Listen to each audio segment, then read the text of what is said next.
لطف مرنے میں ہے باقی نہ مزہ جینے میں، کچھ مزہ ہے تو یہی خون جگر پینے میں۔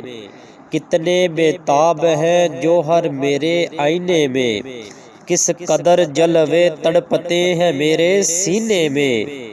اس گلستان میں مگر دیکھنے والے ہی نہیں، داغ دو سینے میں رکھتے ہوں وہ لالے ہی نہیں۔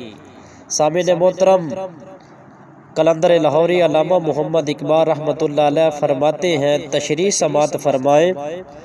اقبال کہتے ہیں کہ اب تو نہ جینے میں مزہ ہے نہ ہی مرنے میں، بس خون جگر پینا ہی ایک کام رہ گیا ہے، اور میرے آئینے کے جواہر بے چین و بے قرار ہیں، میرے سینے میں بھی جلوے تڑپ رہے ہیں، مگر اس گلستان میں کوئی میری حالت دیکھنے والا ہی نہیں کہ مجھ پر کیا گزر رہی ہے۔ رب وہ لالے کے پھول بھی تو نہیں جن کے سینے داغدار ہوں، اور وہ درد دل سے میرا دکھ بانٹ سکے۔ سامعین محترم، اگر آج کی یہ ویڈیو آپ کو پسند آئی ہو تو ہمارے چینل کو سبسکرائب، ویڈیو کو لائک اور شیئر ضرور کر دیں۔ ملتے ہیں اگلی ویڈیو میں، تب تک کے لیے اللہ حافظ۔